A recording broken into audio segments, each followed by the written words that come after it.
Assalamualaikum warahmatullahi wabarakatuh. Anak-anakku sekalian, apa kabar semuanya?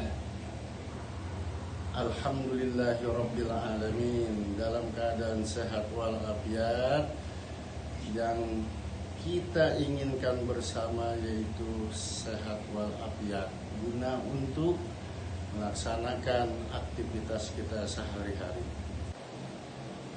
Seperti biasa, kegiatan pada hari ini kita mulai dengan berdoa kepada Allah Subhanahu wa Ta'ala agar diberikan kelancaran dalam menuntut ilmu. Ayo sama-sama kita berdoa. Bismillahirrahmanirrahim. Rabbi zidni ilma warzuqni fahma. Artinya, ya Allah, tambahkanlah ilmuku dan berikanlah aku pemahaman. Amin ya Allah ya Rabbal alamin. Anak-anakku sekalian yang berbahagia, pada pagi hari ini kita akan mempelajari pendidikan agama Islam dan budi pekerti, indahnya saling menghormati.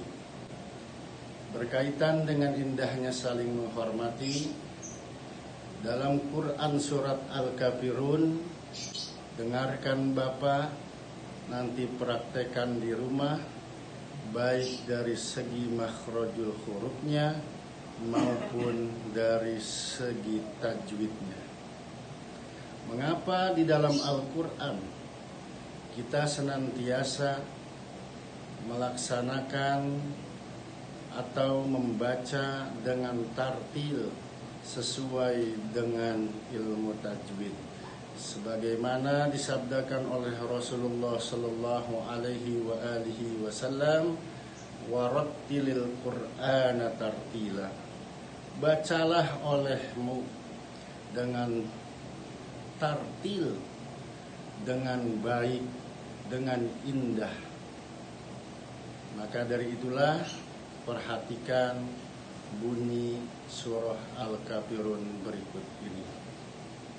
A'udzu billahi minasy syaithanir rajim.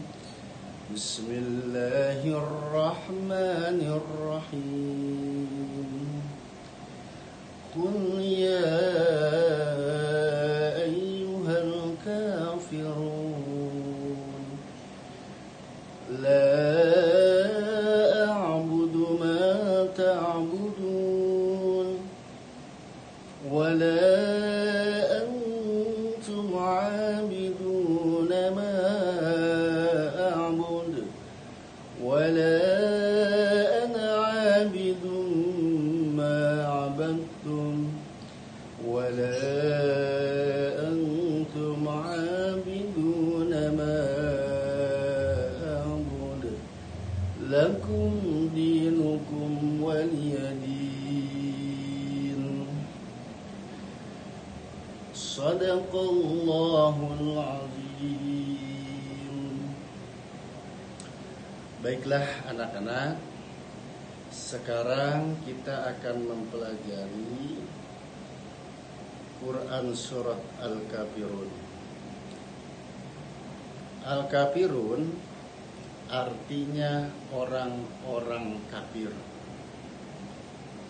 Jumlahnya berapa ayat? 1 sampai dengan 6. Surat Al-Kafirun termasuk urutan yang 109. Nah, mengapa dinamakan surah Al-Kafirun? Diambil dari ayat yang pertama, yaitu Al-Kafirun. Yuk, selanjutnya kita akan membahas tajwid ya, sedikit-sedikit. Bismillahirrahmanirrahim. Qul ya. Perhatikan hukum tajwidnya, yaitu mad jaid munfasil. Pengertian mad jaid munfasil, panjangnya 2,5 alif 5 harkat. Jadi perhatikan dalam tata cara membaca hukum mad jaid munfasil itu lebih panjang dari matobe'i. Ada lagi yang lebih panjang, yaitu mad wajib muttasil. Nah, nanti anak-anak bisa membedakan mana matobe'i, mana mad jaid munfasil, dan mana mad wajib muttasil. Nah, dalam Quran surah Al-Kafirun ini lebih banyak mad jaid munfasil. Ya, Bapak ulangi. Qul ya. Nah, tapi ada juga yang mengatakan bahwa dalam membaca mad jaid munfasil ini agar lebih panjang dari matobe'i, itu tidak apa-apa, karena matobe'i hukumnya 1 alif 2 harokat saja. Ya, contoh ma, ya, ta, ti, tu. Nah, itu matobe'i cukup dengan 2 harkat. Tapi kalau misalkan mad jaid munfasil yang terletak dalam kalimat qul ya, itu harus melebihi daripada matobe'i. Contohnya ya. Nah, seperti itu. Ya, jadi harus bisa membedakan anak-anakku sekalian. Lanjut ya. Qul ya ayyuhal. Halnya apa itu? Kelas 5 kita telah belajar. Di situ tertulis alif lam. Alif lam, pinter. Alif lam komari, alif lam komaria. Karena alif lam dibagi 2. Yang pertama alif lam syamsiyah, yang kedua alif lam qamariyah. Kalau ciri alif lam qamariyah yang seperti terletak pada ayyuhal, ya, itu alif lam qamariyah, lamnya terbaca. Hurufnya ada 28. 28 terbagi menjadi alif lam qamariyah. 28 lagi itu alif lam syamsiyah. Ibgi hajjaka wa khop akimah, ya, itu huruf lam, alif lam qamariyah. Kalau ada yang nanya kenapa disebut alif lam qamariyah, jawabannya karena alif lam bertemu dengan kaf, ya. Karena di situ definisinya nanti huruf alif lam qamariyah tidak bisa dimasukkan alif lam syamsiyah dan sebaliknya. Kita lanjut, ya. Itu pelajaran kelas 5 kemarin sudah kita bahas. Qul ya ayyuhal kafirun. Apa? Akhir kalimatnya mad panjang arid lis sukun. Itu mad arid lis sukun.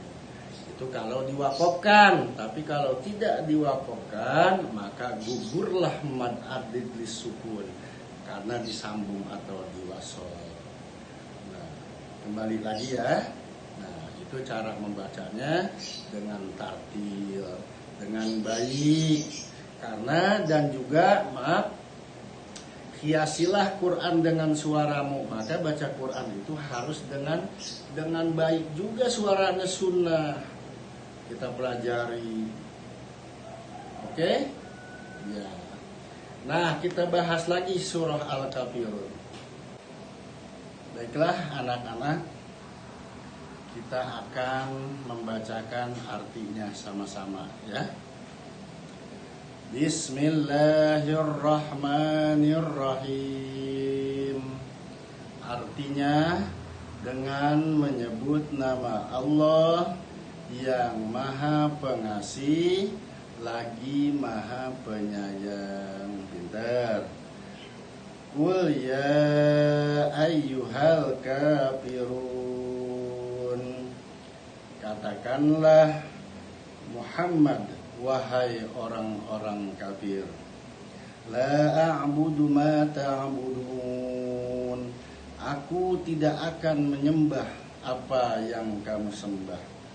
Wala antum 'abiduna ma a'bud. Dan kamu bukan penyembah apa yang aku sembah. Wala ana 'abidum ma 'abadtum. Dan aku tidak pernah menjadi penyembah apa yang kamu sembah. Wala antum 'abiduna ma a'bud. Dan kamu tidak pernah pula menjadi penyembah apa yang kamu sembah. Lakum dinukum waliyadin. Untukmulah agamamu dan untukulah agamaku. Nah, surat Al-Kafirun ini menjelaskan bagaimana Allah Subhanahu wa ta'ala memerintahkan kepada Nabi Muhammad untuk menyampaikan secara tegas tentang ajaran agama Islam. Katakanlah kepada kaum musyrik yang datang kepadamu dan mengusulkan kompromi bahwa aku sekarang hingga masa datang tidak akan menyembah apa yang sedang kamu sembah dan tidak juga akan menyembah penyembah apa yang sedang aku sembah. Di ayat selanjutnya menjelaskan, aku tidak pernah menjadi penyembah dengan cara penyembahan kamu, dan kamu pun tidak akan menjadi penyembah dengan penyembahanku. Dan kemudian di akhir kalimat, lakum dinukum waliyadin. Untukmulah agamamu dan untukulah agamaku. Nah, di terakhir ayat ini menjelaskan mengenai bagi kamu secara khusus agama kamu. Agama itu tidak menyentuhku sedikit pun. Kamu bebas mengamalkan sesuai kepercayaan kamu dan harus mempertanggungjawabkan. Dan bagiku secara khusus agamaku. Aku bersedia mempertanggungjawabkan serta menerima ganjaran dari Allah Subhanahu wa ta'ala. Anak-anakku sekalian, keutamaan surat Al-Kafirun adalah menjadi surat yang sering dibaca Nabi ketika melaksanakan sholat 2 rakaat setelah tawaf. Surat Al-Kafirun ini dibaca dengan surat Al-Ikhlas, dan kedua surat tersebut juga dibaca oleh Nabi ketika melaksanakan sunnah fajar. Alhamdulillah, kita cukupkan pertemuan kali ini. Mudah-mudahan pertemuan berikutnya senantiasa Allah Subhanahu wa ta'ala menyehatkan badan kita, sehingga nanti kita bisa bertatap muka kembali, normal kembali di dalam kehidupan normal yang dahulu. Mudah-mudahan COVID-19 ini agar supaya cepat berlalu, diangkat oleh Allah Subhanahu wa ta'ala. Demikian kita tutup dengan doa Alhamdulillahirabbil alamin. Sekian dari Bapak. Assalamualaikum warahmatullahi wabarakatuh.